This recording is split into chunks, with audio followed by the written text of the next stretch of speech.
I'm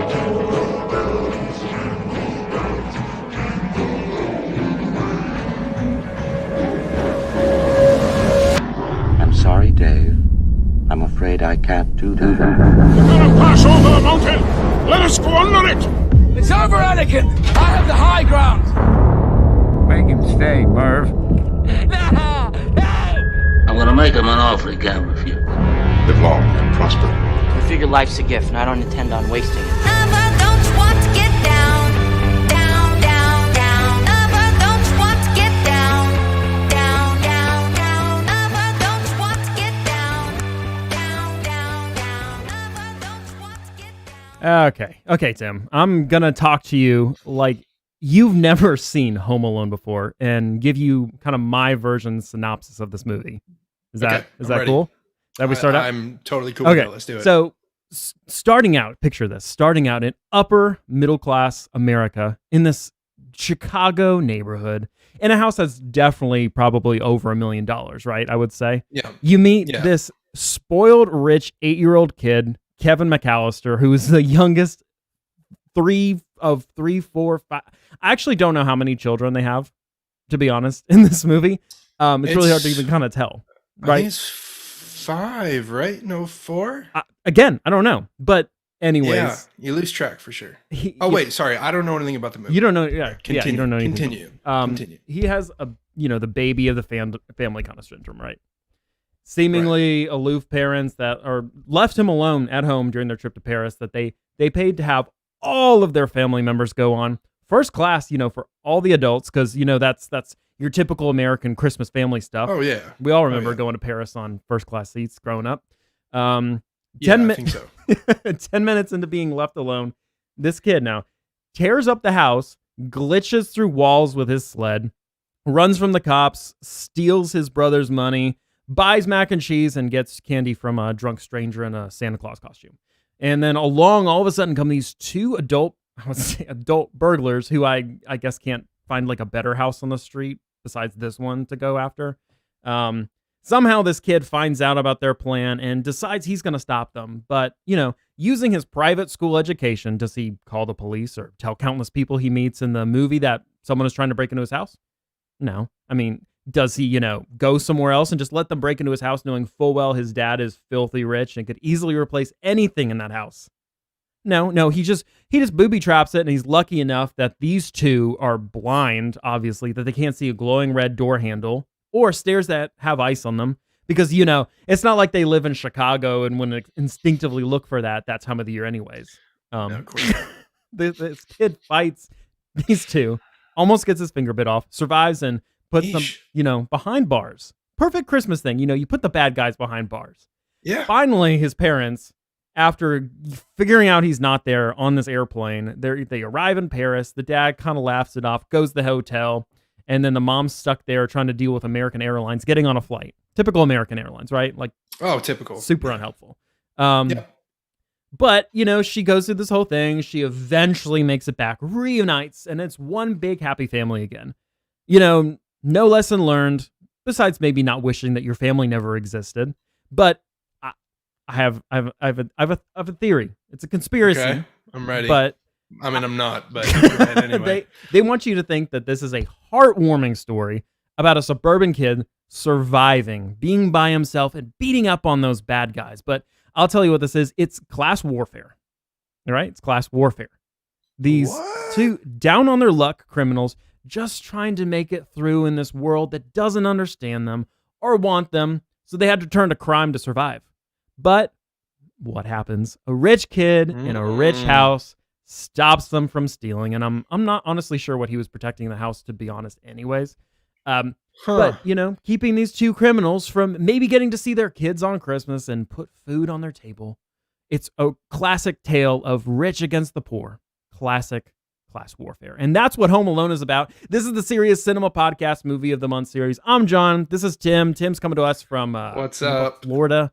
Yep, and, Tampa, Florida. You can tell we're talking about Home Alone, which, according to my wife, is like the perfect Christmas movie. I tend to disagree, but... Oh, easy now. See, I would tend to agree with her. Like, it's the one that in my mind that I come back to as maybe the first Christmas movie that I ever watched. Mm-hmm. And so it definitely has sentimental value there. Yeah. But also, I think just as a kid, when you watch that movie, it's basically the two biggest things that you could ever want as a kid. Like, one, to be home alone, to be able to do whatever you want. True. And two, to beat up on the bad guys. It's true. the perfect combination for every young kid. So, I mean, childhood Tim would definitely agree with your wife that it's the perfect Christmas movie. I'd have to kind of reevaluate now a little bit. Maybe next Christmas when we do the Serious Cinema, I can look back and reflect on whether as an adult it's the perfect Christmas movie. But right now, I probably would say it is.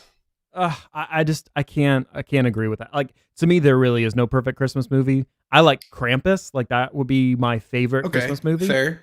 I have my like Merry Sithmas mug on me. Not really. Not really. So are you a fan of the Star Wars Holiday Special then? Oh gosh, we never speak of that. Sorry, whoever is editing this, can we just edit that out of the podcast? Edit that out. Apparently, Mr. Lucas might take me away. He might take. Well, I mean, he doesn't own it anymore, but he might still come haunt you in your dreams. True, Catherine. There is some history in this movie, I would say, right? And I know you did a little bit of looking into it. For the life of me, I think this is like a 1980s movie, but it's technically a 90s movie, right? It's 1990. Yeah. So 1990. So it's 31 years old this year.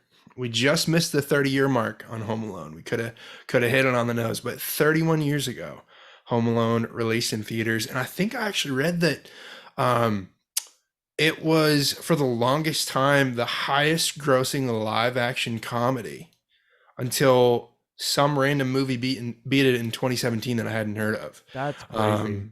But yeah, it had a huge turnout at the box office. In fact, I can't remember the actor's name, but whoever played the dad did not believe in the movie at all. Even Joe Pesci and both Harry and Marv didn't think the movie was going to be that successful. Intentionally overplayed their characters, just thinking they can have fun with it.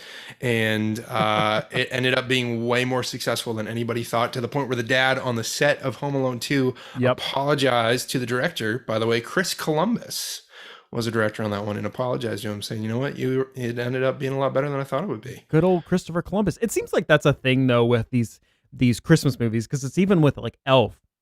No one thought they were going to be these hits that they were, but they just ended up being hits for whatever reason.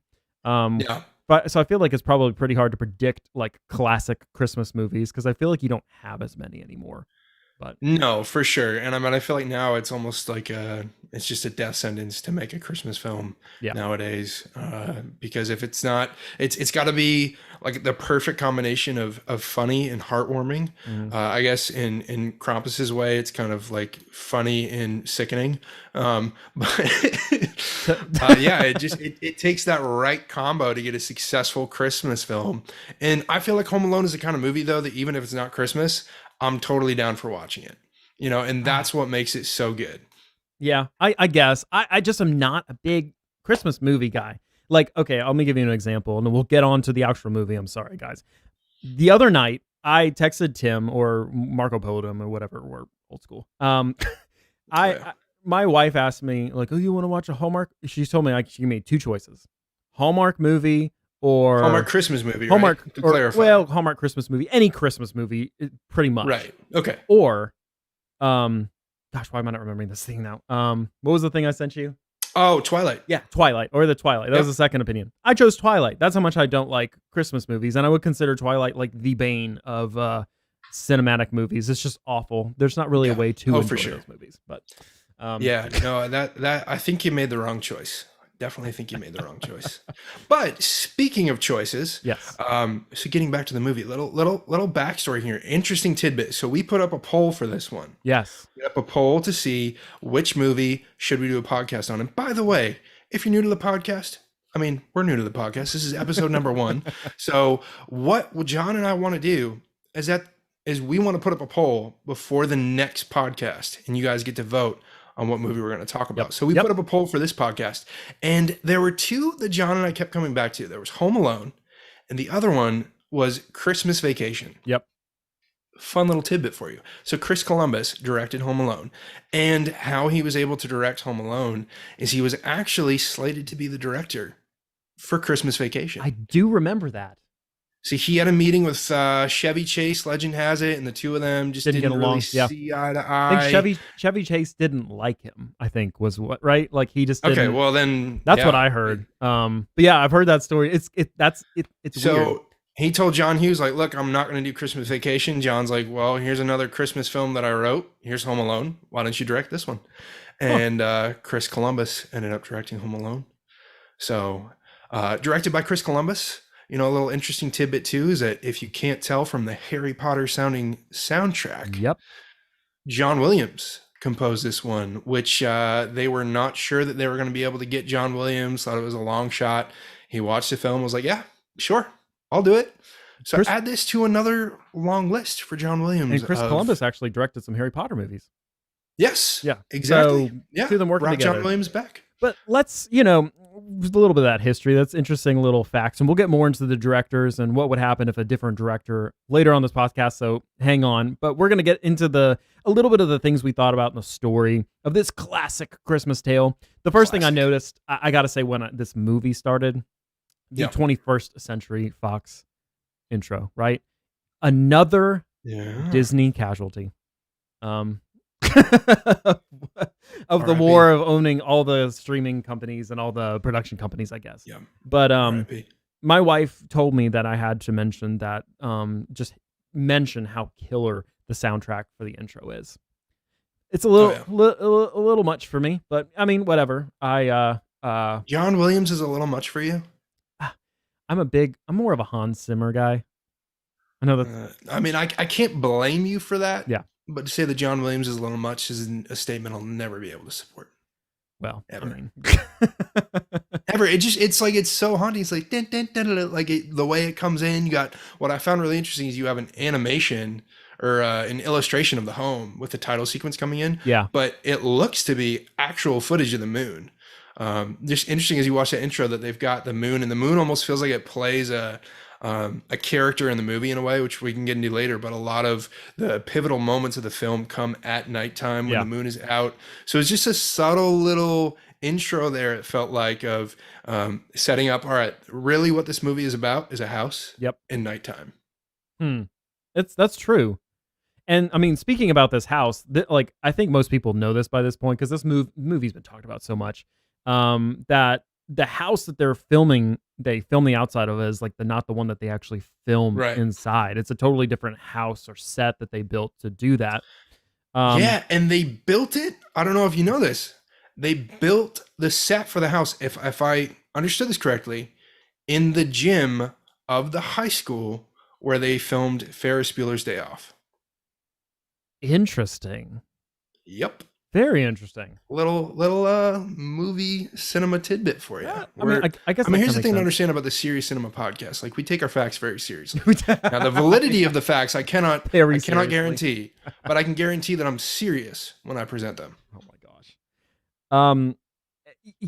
So getting into this story, right? I think the first thing, just this whole intro part, because we're not gonna like super dive in. Everyone knows this story. I don't think we need to talk ad nauseum about it, but the first thing I noticed was the first thing the kid comes up, he's like coming and complaining about how his Uncle Frank won't let him watch movies because he says it's too scary or too whatever for him. And his mom proceeds to say, well, if Uncle Frank says it must be bad.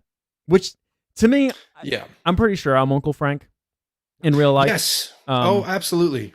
I can verify. I know John. John is Uncle Frank. That's what I do with my niece and nephew.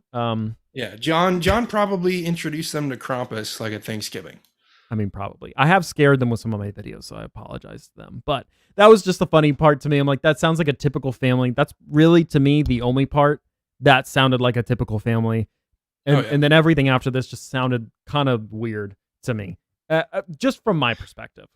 Was I the only one that, again, like, it had been years since I watched this. I don't think I've watched this since I was a kid. I did not realize that it was Joe Pesci as the quote unquote cop in the beginning. Like, as a kid, you always just watching, you identify, you're like, oh, there's a policeman in the house. That's weird, but whatever. Somehow I missed the little twinkle tooth that revealed that that's Joe Pesci Mm-hmm. who plays Harry. Like clearly it's Harry as a cop. I have no idea how I missed that. But you didn't know he was just- the cop when you watched it? Well, just rewatching it now, like last week when I rewatched it, I was like, oh, That's like that a makes pivotal sense now. moment of the beginning. I know, and somehow as a kid I was completely ignorant and missed it. I don't know. I mean, I guess I was just too innocent and just assumed that policemen were policemen, you know? Which, okay, brings up another point. The parents, what are up with the parents? Like, there's like not exactly present in knowing what's going on. Like, is the house that big that you don't know you got a cop in like your front foyer of your house? I mean, and how does it get to a point where people just walk into your house? Like, I mean, all the open kids are just front like, it's like, door. there's no. Like, I guess it's 1990, and we're a little more unassuming in that decade. I guess there's like but- no stranger danger in this movie. Like the kid just goes up to everyone. I mean, and there's Well, no like. Okay, except he for mentions somebody it that we'll talk about once. later. Yeah, he mentions it once in this movie. To like the most innocuous person. Oh, I'm not supposed to tell that info to strangers. Yeah, I'm not going to tell this teenage girl who's in high. Yeah. Anyway. Anyways, so going through this, we get to that pivotal moment where he wants to just He say, wishes that his family go away after his brother scarfs down an entire cheese pizza for. I still tried to understand like the dynamic between that because usually it's the younger sibling annoying the older sibling. Oh yeah. Mostly, at least in my. I mean, I'm an older sibling myself, so Kevin's supposed to be the responsible one in the family. Like it's is very weird. clear that Kevin's responsible.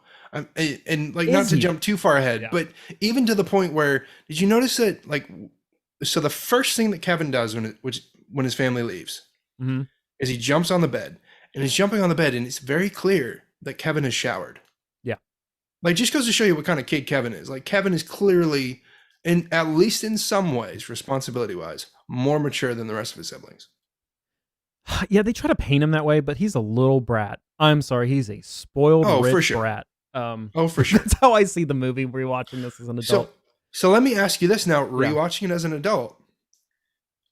I kind of was always under the assumption as a kid that how it happened is it was a logistical thing. Like the parents, they clearly went out of their way to explain how this whole mess happened. Yeah. Even to show like there's one little quick insert clip of Kevin's passport and ticket like falling into the trash as they're cleaning up the mess from the pizza, which they were very intentional to do to show that, hey, the parents wouldn't have noticed that he was missing. Yeah.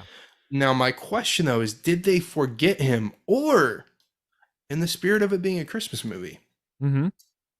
did Kevin wish them being gone into existence? Was it a bit of, especially now that Disney has the rights to it? Oh, it was a little bit of Disney magic now A inserted. little bit of into it? magic. Kevin and not to skip too far ahead, but Kevin makes a wish at the end.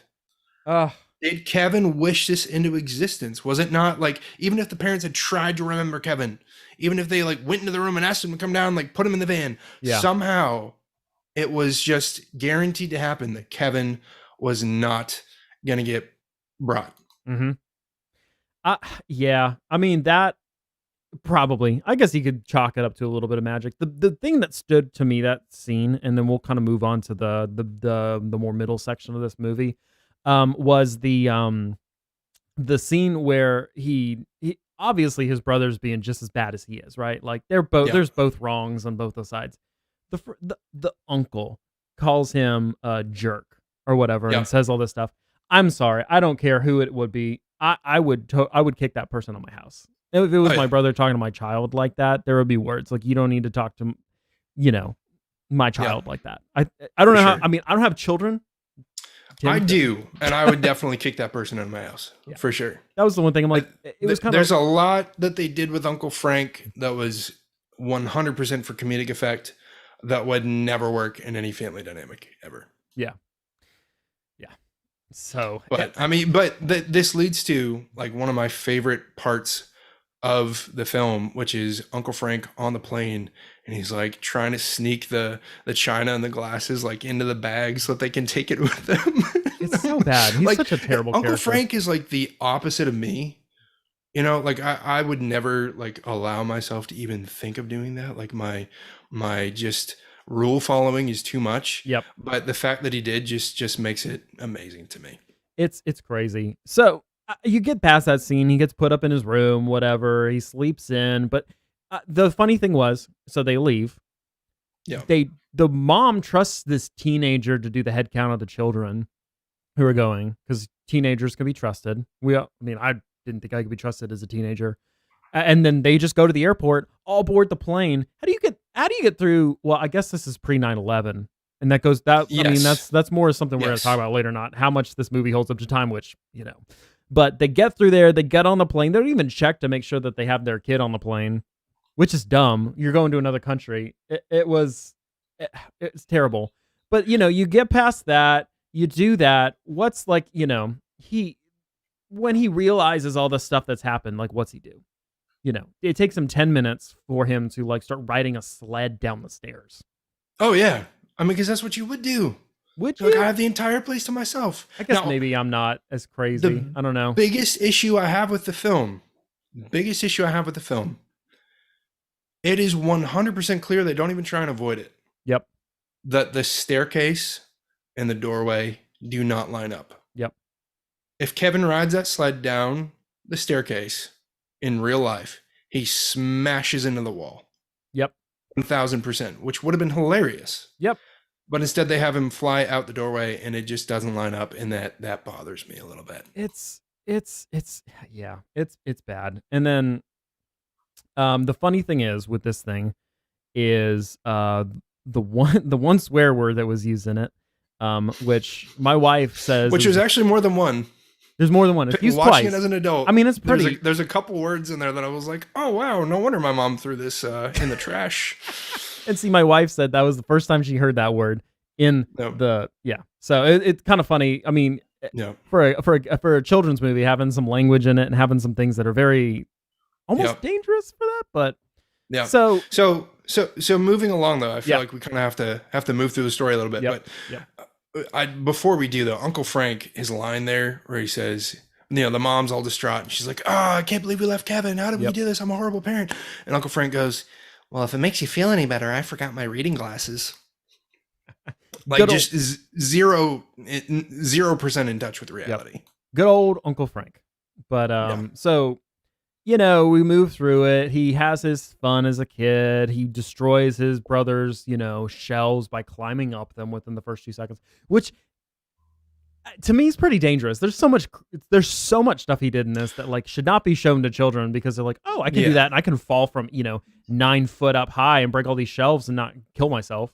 Let me tell you though, John, as a dad, Yeah. you don't have to show children, like they just do it anyway. Yeah. So it's 100% believable. Okay. Like, my kids have done some crazy. I mean, they haven't climbed up like a bookshelf or something like that, but I mean, there's basically been the equivalent of it, and it's not surprising to me at all. Yeah. So he finally hits this responsible streak, I would say, right? And he goes and buys a toothbrush. Oh yeah. Which he asks as an 8-year-old, "Oh, is it what is it, approved by the dental, like American Health the Dental FDA Association or something?" Yeah. And then he like all of a sudden gets freaked out by that, the one scary dude with the shovel that there was all those stories told about, and then he runs. Oh, yeah. And then the old clerk person tries to get this like, high schooler to go chase after this kid. I'm sorry. Which the kid's not getting paid enough for. You get paid Like, minimum wage. I'm not going to chase some kid down for a toothbrush. He sees the first cop and he's like, "Shoplifter, go get him."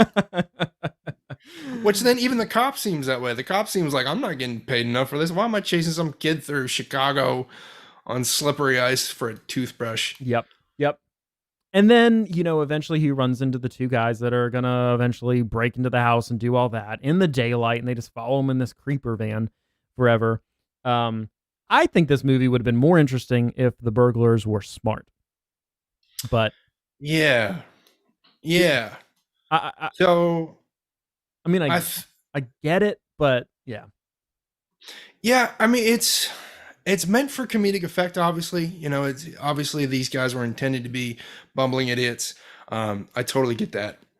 Yeah. But there are some things like, so do you want to dig into this later? Should we dig into it later? Yeah, we'll dig into it later. Like fight sequence thing. Yep. So at this point, like the mom calls the cops and there's confusion. Yep. And I'm just got to mention it that apparently the sergeant's name is Larry Balzac, Balzac. Of course, his name's that. Very unfortunate. But we were kind of talking before the podcast about this. Like, the mom does a kind of a terrible job explaining what the situation is and the urgency of it. Yep. But I'm guessing it's this kind of fear in her of like, if I tell them exactly what's happened, they're going to take my kid away. Yeah. Because like clearly she's ashamed and like freaked out and thinking like, man, I'm a horrible parent. I did a horrible thing. Man, if I tell the cops, like they're going to take my kid away. And I would say throughout the whole movie, she literally doesn't explain it, right? I mean, it's so bad. So how are people supposed to help you if they don't know? But again, yeah, you could call DCS on you or something.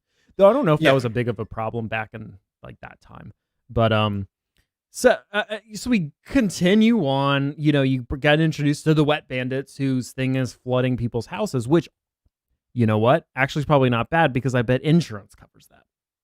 yeah. So Yeah, good point. I feel like it'd be a good. That's why my thing is like, oh, cool. You know, like the dad's probably like, you should have just left him. I would have collected a really nice check. But and yeah. So and the dad definitely seems like not as worried about it. He's like, oh well, you know, but he'll be okay. Like the cops, which I feel like honestly for my wife and I is a pretty similar dynamic. Like I tend to be probably a little more laid back about things than I should. Yep. As a dad, I feel like that's kind of typical. But so the mom gets, you know, they go through all this hassle and she's trying to get home and finally is able to get a flight back to home, albeit with some challenges along the way. Yep. But she's able to get the flight. Yeah, finally on American Airlines was like, well, we don't have any, you know, seats available for you, which is so typical of American. Yeah. We fly American Airlines all the time. So yeah. You could sponsor us though if you'd like to. So anyway, so you know, he goes through all this stuff. He goes to the grocery store, buys like mac and cheese and white milk, not chocolate milk, which I don't understand. The kid should buy chocolate milk, right? That's what I would buy. But again, it's Kevin being responsible. Yeah. But he sees his family, you know, he sees this family. He's coming home to like get ready because he found out that they're all going to come rob his house because they honestly odd circumstances for doing that. Sees a family. Like he literally sits by this like random family's house and watches them all go in together and thinks, oh, it'd be nice if my whole family was here. He could just go ask them right there. Hey, you guys, you know, these people are probably going to break into my house. Do you think you can call the cops and like put something around, you know?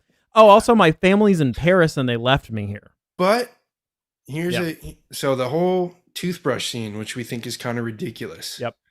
I wonder, sometimes I watch these movies and I wonder, are these parts of the script just plot points to kind of explain something? And so I wonder if you look at Kevin, he's in a situation where, man, I stole this toothbrush. I feel guilty and the cops are chasing me. I wonder if subtly in that script, what they're trying to say is Kevin is too afraid to call the cops because of the guilty conscience that he has for stealing the toothbrush. It could be. Maybe it's a little stretched, but I feel like they've kind of established some fear in Kevin of authorities to this point of like, I don't know that I can trust anybody. Plus, he couldn't have called them because the phone lines were down. True. So I guess he might not have known that another family couldn't call. So like he still could have asked another family. But again, like he's afraid of the cops now. And he's also afraid of the old man across the street. And most everybody else is out of town. So I can excuse it a little bit. But yeah, then it goes into the I guess the movie is a little absurd. I mean, I know it's supposed to be absurd, but it's like incredibly absurd. And honestly, it's Christmas absurd, John. I kind of see Kevin as the anti-hero of this movie. Because he's a little brat. Because I don't know. I don't like, he's not that great of a person in this movie, and they try to make him seem like, oh, he's this hero, he's a strong kid. That I'm like, nah, I guess. But at the same time, though, it kind of feels like he learns his lesson a little bit. Yeah. You know, like he ends up setting up the Christmas tree, and like mom comes home, and seems like Kevin's become a little less of a spoiled brat. Yeah, but what did he learn? What did he learn, Tim? What did this brat learn? Gratitude. He learned he could get away with a bunch of stuff. Appreciation. Get away with a bunch of crap. It's true. But he also learned that things go south when your family's not there. Yeah, and should we go there? Like, are we ready? It's about family. Are we ready for the booby trap scene? Yeah. Are we ready? Yeah. Okay, so first of all, John and Josh, John's brother Josh, would 100% do this. 1,000%. Like, I'm not convinced that John hasn't already set up his house like this before in preparation for like the end times or something. And you know what? Wait, we can't cover the booby trap scene because we're missing the best scene, which is the pizza scene. Oh, with the poor pizza kid? The pizza delivery guy. Just trying to make a buck? Just trying to make a buck. Poor guy. But most people, I think, hopefully know this by now, that Angels with Filthy Souls is not actually a movie, but was shot for this movie. You didn't know that? I thought it was a real movie. No, the old movie that they play. People try and find it. They try and look it up. Can't find it. Angels with Filthy Souls was shot for Home Alone. It is not actually a real movie. The only place it exists is in Home Alone. The old guy is like, keep the change, you filthy animal. Huh. I thought it was a movie like in the 1930s. Maybe I'll have to look that up. Like this poor kid is just trying to make a living, constantly smashing into the, whatever the thing is in the driveway, knocking it over every time. So he gets called around to the back door, which is kind of creepy, which like if I was door dashing today, like I wouldn't deliver to the back door. That just would not happen. Yeah. And probably because I've seen Home Alone too many times. I guess that's true. Yeah, a poor kid. What I'm surprised by, though, and again, just to show you Kevin's responsibility, is that Kevin actually paid him. Like, Kevin got the money and He paid didn't the pizza tip him, guy. though. He didn't tip him. He didn't tip him. But you would think that Kevin would use that movie at his disposal. He would use Angels with Filthy Souls to not pay for the pizza. Like, hey, just put the pizza down and yeah. Yeah, But well, he didn't pay the tip because he's upper class middle America and they don't like to pay tips. Well, yeah. Because he's a spoiled rich kid. He didn't think that. that's my theory. Yeah. But yeah, so we go through this whole thing and they booby trap the house. Yep. They touch things that are like you can clearly see is like glowing red. And it hurts me. Oh, so shocking. So here's a question shocking. for you. Why would Kevin put ornaments out on the ground if he's not, like, I feel like somehow there has to be some foresight that one of the robbers is going to be barefoot at some point. But how do you plan for that? I don't know. That's the thing with this movie is like, it's like, you talk about spatial awareness. I'm going to talk about like ground awareness. They look at the ground and they see nothing. Like it's completely blank because they stepped on ice, right? You can clearly see it's just caked with ice. Any reasonable person who lives in the north, you and I included, have both lived there. You'll look to see if there's ice on stairs. Baby steps. And they do it multiple times. And then he touches it. I mean, then what was the other one? Like, stepping on the ornaments, the nail. What's he looking at? Oh, and why the heck would Marv stick his face in the cat door? So your buddy just gets shot through the cat door, and Marv's like, you know what? He's probably only got one bullet, so I'm going to stick my face through it. Yeah, it's absolutely ridiculous. Absolutely, I think it makes children think that they can defeat adults, which maybe sometimes they can, but not this way. Oh yeah, most adults are going to look at like. Clearly what must have happened is that their pride got in the way. It was like this. Mm-hmm. It got to a point because even at the end of the scene, like Kevin gets up in the treehouse. Yep. And they have the perfect opportunity to just go in the house, loot the house, and leave. Yeah. But it's all pride at that point. That's all it is this kid will not get the best of us. Yep. It absolutely will not. And my one question, and the one thing that just doesn't work for me in this movie is like, why are they going to this house? They really needed some kind of plot device where you have like a safe or they have like a really expensive diamond or heirloom that they're trying to get. So Kevin has something to go after. They did allude to it. And you know what part of it was? Did I miss that? The VCRs. Oh yeah. So Harry's talking. No, but for real, Harry's just dates the movie. But Harry's talking about like, oh, they got all this great stuff, Mom. They got this, they got that. Yeah. They got VCRs. Like talking through it, and you're led to believe that this house was the cream of the crop. It was the spot. Like, and yes, they were robbing all the houses, and we've got some comments coming in here on the YouTube chat. Yep. I mean, they were robbing all the houses, but this was definitely the one. Harry had to have this one. It's like a Moby Dick kind of. Oh yeah, right. It's the white whale. Yeah, they could have been fine and just robbed a few houses and gone, but they had to have this one. I get it. But yeah, so you get to the end of the movie. Some of it's a little ridiculous. Okay, so that old dude, right? With the old dude that they like, he's afraid of in the movie that says they like, he like put his, wife in salt and like evaporated her or some crap like that. He comes to save the day and he walks into a neighbor's house that he escapes into to like, get away from the bandits, and the bandits have him on a hook, which totally, if that was in real life, the kid would have been like suffocating because, or the hook would have broken. Yeah. Like that's a pretty sturdy hook. I need to know where they got that. And then all of a sudden the old like dude for the purpose of hanging things, not people, obviously. Yep. But then here's an interesting thing about the old man. So I know, like, I didn't mind the old man. It's okay. I didn't mind him in the movie. Like, did you? What did you think? It's like a side plot device because there's no. Okay, you know what it is? You know what the problem with this movie is? There's no redeemable, heartwarming thing besides the mother coming home. They use it on this random dude neighbor who reconnects with his son because Kevin somehow has the knowledge to do that, and that's the heartwarming moment. That's the only reason that he's in. That is exactly the reason, actually. Yeah. So, and that's why it feels clunky in a way. Yeah, is because John Hughes wrote the script. Yeah, had it set, and Chris Columbus was like, there has to be something sentimental in it. There has to be some sentimental value. So I think the old man was in the original script. Yeah, but more so as like a scare tactic kind of thing.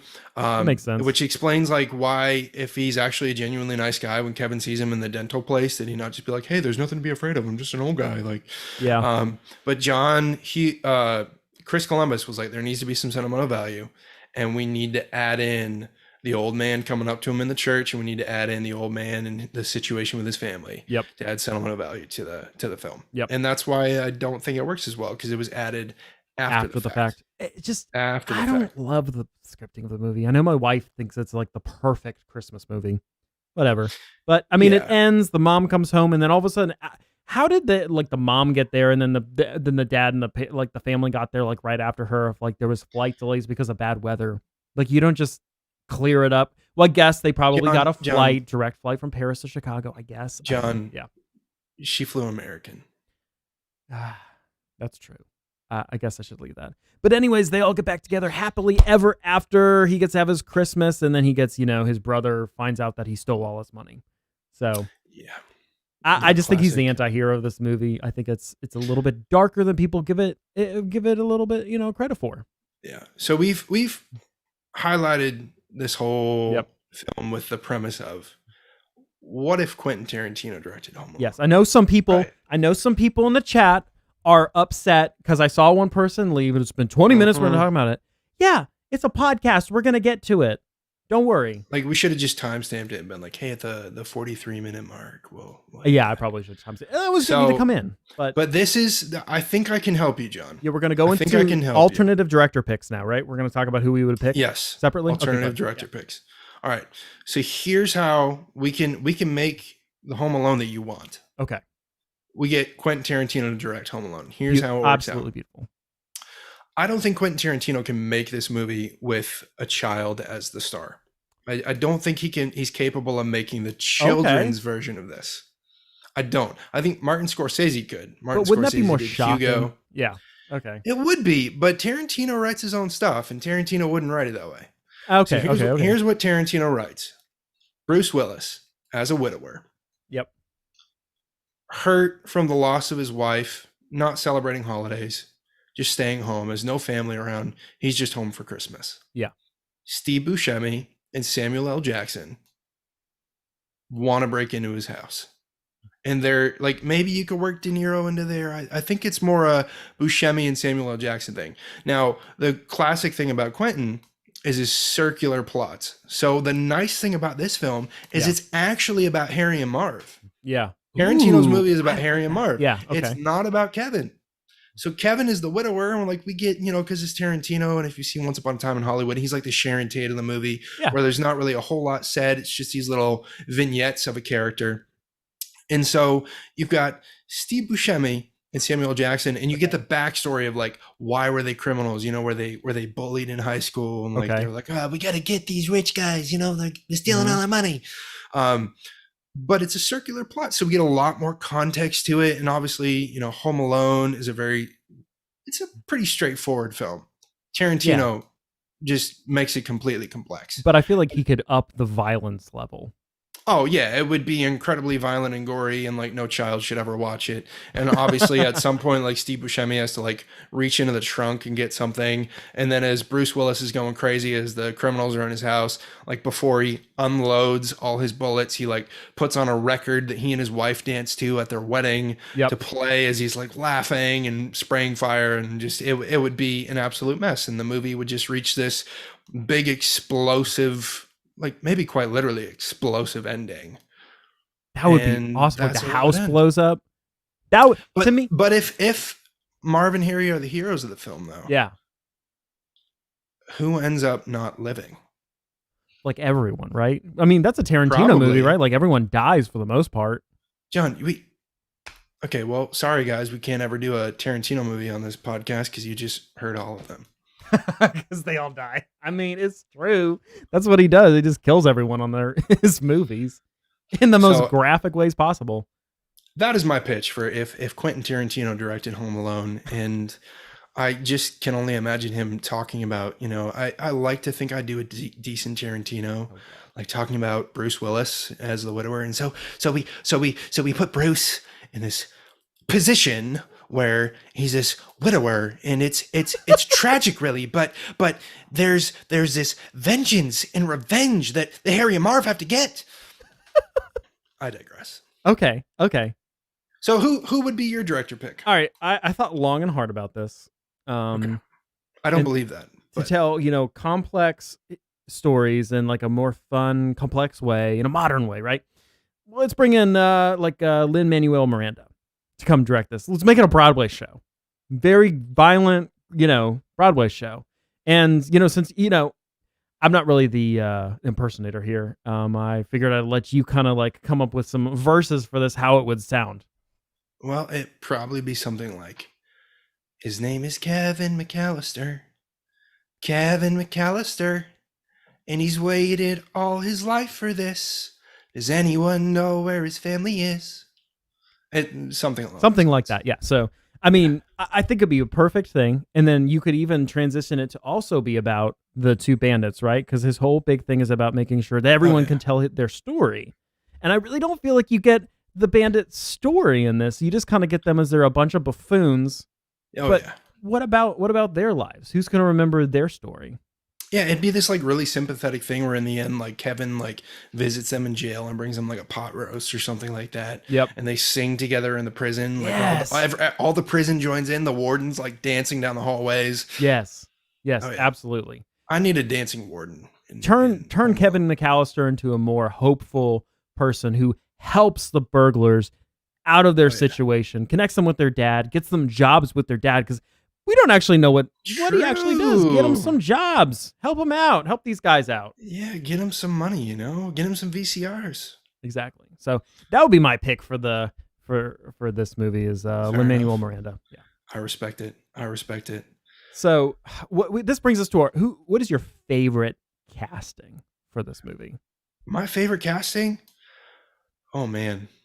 Can I pick two? Does it have to be one? I guess. So okay, I'm gonna differentiate. Cheating right there, but yeah. The perfect casting is Macaulay Culkin. Mm-hmm. Like no other kid can play Kevin McAllister. That the movie just flops. It doesn't work. Okay. My favorite casting is Joe Pesci. Joe Pesci doing Goodfellas and Home Alone in the same year. Favorite casting is Joe Pesci. Okay. How about you? I was going to say, until we discuss this, my favorite casting was the old man with the shovel. I just kind of like... I mean, he plays it quite I like well. him with the casting. I don't like his story element, though. Yeah. I mean, he's the most... I mean, he is a boring character, but I kind of like his casting. He's got that old, gruff, scary man that you actually don't know. I actually don't know who the actor is for that, but... I don't either. See, and that's perfect because you're scared of him. Exactly. Yeah. If it's like scared of the unknown. If it's Ian McKellen, like I'm like, oh, whatever. It's Gandalf. Exactly. Although I guess Gandalf was later, but whoever.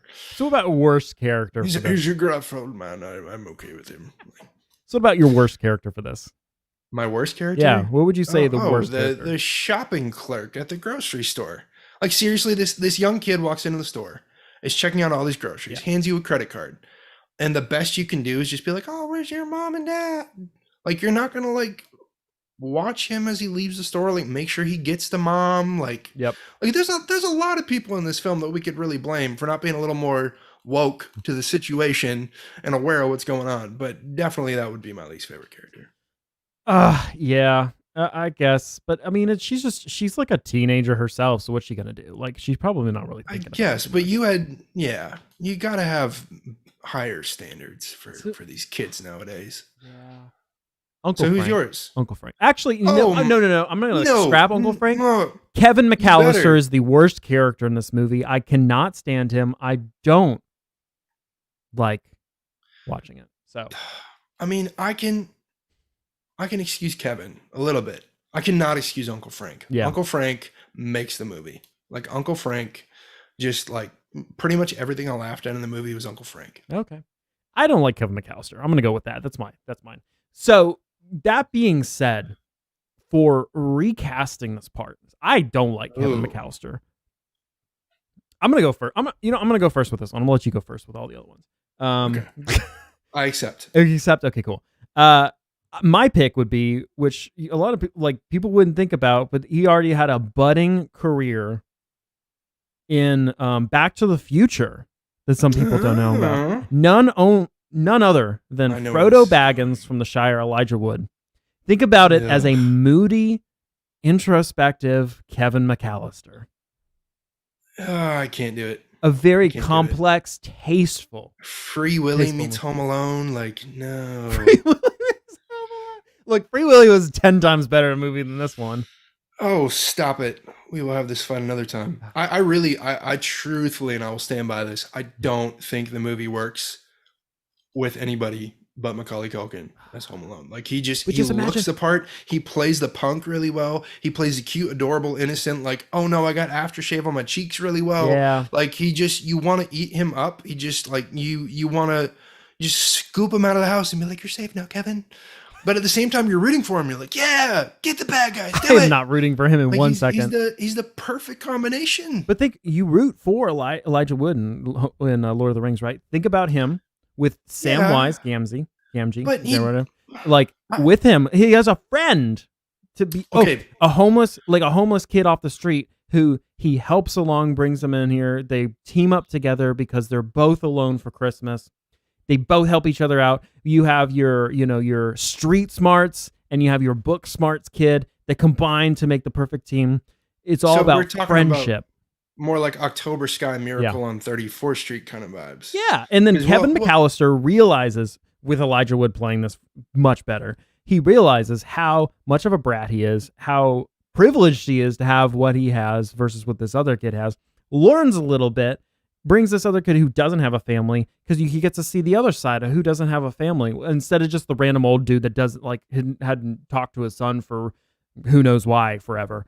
But brings this kid in who has no family, who's an orphan. They team up. He gets to see what the other side of the poverty line looks like. A kid who doesn't get to go to Paris for that. That's my pick. I think it's a much better movie. I would just one rebuttal, because it opens a conversation for a future podcast. Okay. I don't think Elijah Wood can carry it. In fact, in Lord of the Rings, and you're talking about, Frodo Baggins, I think Sean Astin carries a lot of those scenes. And I think Sam Gamgee as a character, I think the two of them. Frodo almost plays like the leading actor that needs and to your point, that's why you would have that other kid in there. Yeah. Because I think the two kids together could work. But as the movie's written, I don't think Elijah can. Yeah, but that's what I'm saying. You change it. Elijah Wood, that would be my pick to recast Kevin McAllister. So my pick works without changing it. And my pick works because actually, did you know? So we didn't really get into this a whole lot. John Candy, who plays the polka guy. Yep. Improvised pretty much all of his lines. Yeah, I heard that. Didn't they just bring him on set for like a day or something to do it? Yeah, like literally a really, really, really long day. Just did it all in a day. As much as I think John Candy kills that role, I'm putting Bill Murray there. Ooh. I think Bill Murray would just it just adds a whole nother level to the film. Yeah. Makes those scenes that much better. In fact, maybe it doesn't even work because Bill Murray steals a show and we just want to see Bill Murray beat up the bad guys. Yeah. Yeah. But I would love to see Bill Murray in that. Like, can you imagine Bill Murray walking up to Catherine O'Hara and talking about polka? Like, it would be phenomenal. Yeah, that's true. That's true. Bill Murray in that role. Now, the other way you could go is I would be curious to see, because this almost happened apparently. Mm-hmm. I would be curious to see De Niro as the role of Harry. Apparently, he considered it. He turned it down. Oh, I did hear that. Yeah. But De Niro as Harry would have been, hey kid, what are you looking at, huh? Yeah. You looking at me? You looking at me? I'm gonna get you, kid. I think it would have been much better if it's a little bit scarier of a movie. And okay, I have to make this admission. I hate Christmas movies. Every time I watch a Christmas movie, I'm like, can something just random happen? Can something scary happen? We're watching these Hallmark movies that they make, in the back of a truck for 3 weeks and have all these continuity. Besides the point. I'm like, can someone just die at the end and like shake it up? Or like, Yeesh, John. alien invasion. They all happily ever after and the aliens come down and it all changes their life. End of story. Yeesh. Yeah, I know. That's not the spirit of Christmas, John. Yeah, the spirit of Christmas. All right, so I got to ask you now. Yeah. I know you don't like Christmas movies. Yes. What do you grade this movie? You want to go out of 10? You want to go out of 10, or are we going the primary school grading here? I guess this is one of those movies you can rewatch a lot just because there's so much that you forget. I guess. I'm gonna give it I'm gonna be fair. I'm gonna give it a 5 out of 10. I feel like that's fair. 10. I feel like that's fair. Oof. I don't know.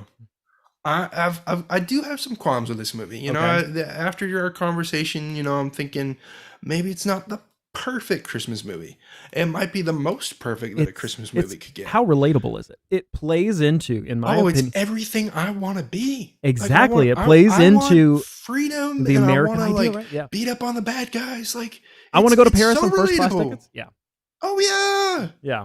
So relatable. So I mean, relatable. like, not relatable to my current life. Yeah. But relatable to like my other life that exists in my brain. And so for that reason, I'm giving Home Alone a solid 7 out of 10. Oh, okay. That's a little bit lower than I thought you were gonna go. It's a 7. Yeah. I mean, I wish feel the like it's booby a trap little- scene was a little longer. I could have seen a little more of that. Watching it now, I think at one point I paused it and realized we were almost at that scene. I was like, wait, there's only this much left? Like, that scene goes by that quickly? I did kind of forget how little there is for that first movie.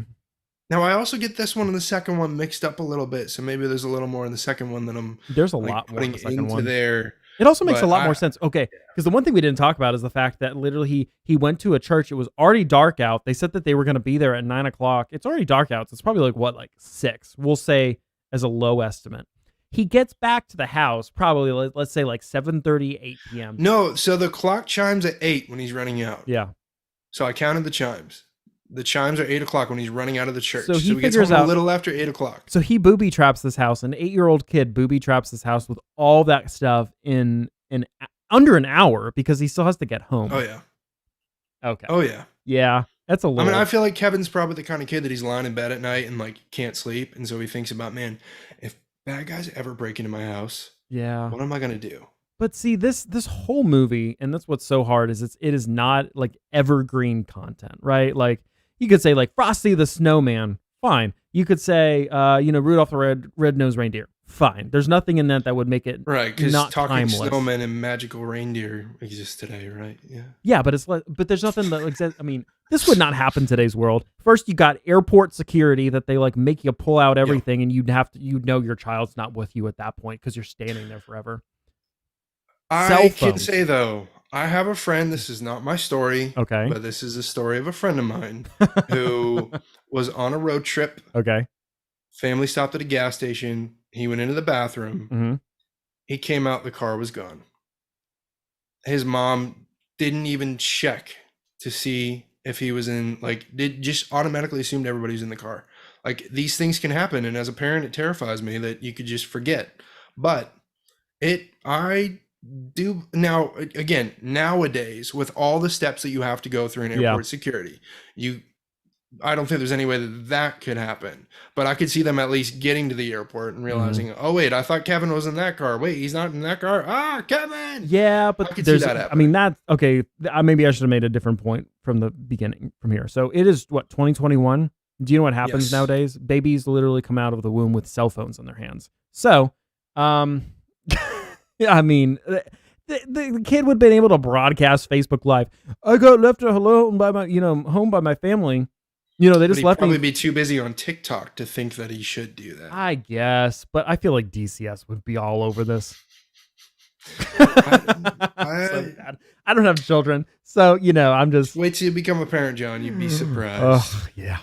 My kids would eat it up. So I don't think this movie holds up to the test of time. I think it's easy to say that. But I will say I think American still flies those same airplanes that they have in the movies. Pretty sure it was on. Yeah, and I mean, it's interesting. I think even from a technical perspective, which by the way, I meant to make this note earlier. And somebody even in the chat here kind of alluded to it. Like, Kevin's a heck of an editor. Yeah. Like the way that he navigates through that tape is just incredible. Maybe I should hire him.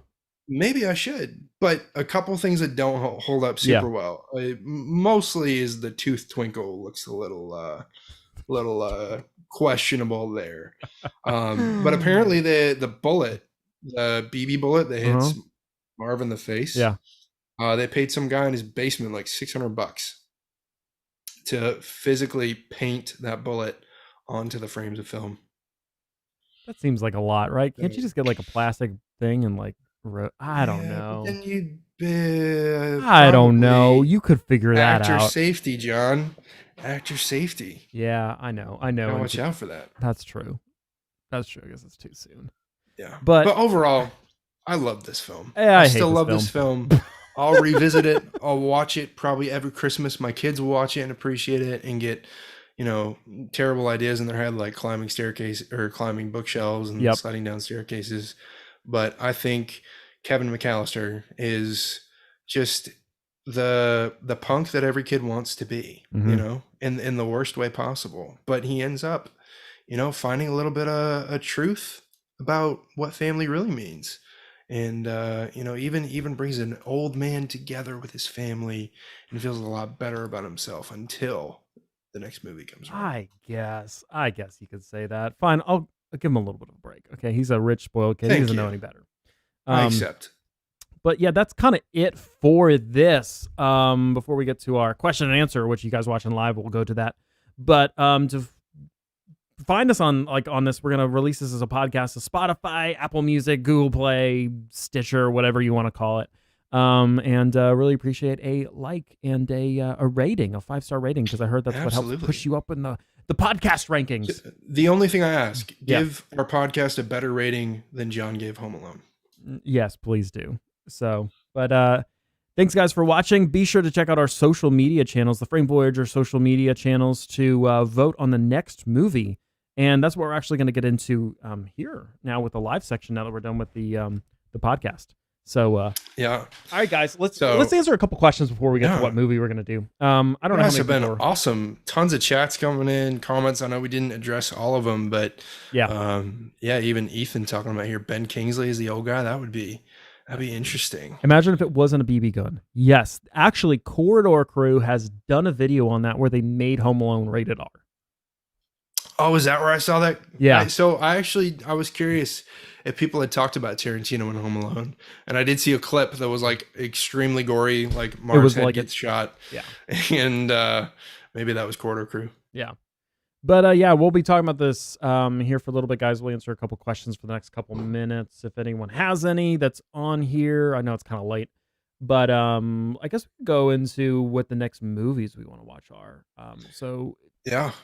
Yeah, and y'all, I mean, as we're talking about this, feel free to put some questions in there if you got them or thoughts. So, are we announcing the January picks? Yeah, let's go ahead and. So here's how it's gonna work. So each time we do a podcast, I will volunteer a movie name. Yep. And John will volunteer a movie name. Yes.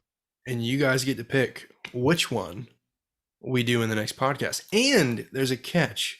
So because I wanted to ensure that, if my movie lost or if John's movie lost, that it wasn't every month like, let's do Home Alone. Oh, that didn't win. Oh, let's do Home Alone. Oh, that didn't win. Oh, let's do Home Alone. So we have to wait. What did we say? Is it one rotation before we volunteer it again? Yeah, we got to wait a couple months at least before we offer it up again. If my movie loses this month in January, I can't mention it again until the nomination for March comes around. Yeah. So my movie for January that I am presenting to you all to vote on, my movie is The Revenant. Leonardo DiCaprio, directed by why am I blanking on his name? Wow. Ooh. Alejandro Inarritu. Yeah. And shot by Emmanuel Chivo Lebeski. Excellent cinematography of that movie. Oh yeah. And just absolutely. great January snowy wintry film. Yeah. Okay, that's a good one. I've got one better, and I think everyone will agree with me that this be a much more Easy now. fun video. I mean, Easy. Revenant's great to watch, but it's not one of those movies you get out of the theater and think, "Oh my gosh,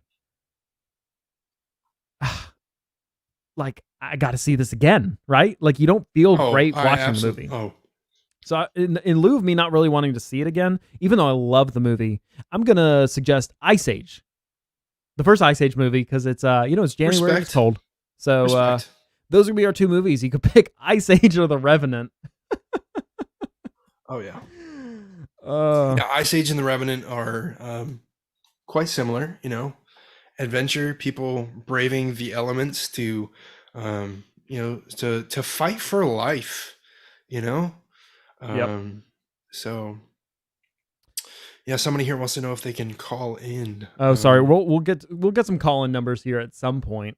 Can I? Oh yes, Sean. Sean's a smart person. Sean has good taste in cinema. I mean, Revenant is good. See, I'm one thing you'll find out about me though. I'm weird in my film taste, in that I love movies that you sit at the end and you're like, "What the heck did I just watch?" Like you're so like emotionally drained and like, oh, like how do I feel about this? And I like those movies too, but that's the one thing that's hard with the Revenant movie is it's just like not. I mean, Ethan, the vote's still up for grabs, by the way, Ethan. Yeah. So, we'll be putting that on. Even though Sean has made a good choice, I will advocate for my movie. I will absolutely advocate for my movie, even though Sean's made a good choice. Ice Age is also a classic, and I think and you got the perfect. The poll could go either way. Yeah, but Tim. Okay, I have to say Tim has the perfect impersonation for doing an Ice Age podcast. See, now you're trying to lobby for votes. Yeah, I mean, yeah, you got the great. If I just did the impression now, then they wouldn't. You go do a little bit. Right? Show us a little bit of some Ice Age impression there, Tim. Some Ice Age impression. Yeah. Well, I could do Scrat and just scream. The squirrel. Do the sloth. That's what everyone likes. They do this every year. Yeah. Why? Isn't there anyone who cares about Sid the Sloth? And if you guys would like to hear more of that, definitely vote for Ice Age for the next movie to review in January. Or if you would like to hear a Sid the Sloth review The Revenant, vote for my The Revenant. gosh. So, anyways, there's grizzly bears everywhere. Oh my gosh. It's been great, guys. Thank you for all those who tuned in. Even for all of you that decided you didn't like sticking around because it was 20 minutes in. We hadn't talked about Tarantino yet. I'm so sorry for you. Anyways, yeah, it's been great. We're gonna be doing this every month. Some more other stuff coming on this podcast besides this movie one we've been doing. But until next time, until January, you guys have fun, and we'll see you soon. Have a great Christmas, guys. Merry Christmas. Happy holidays, right? Yeah.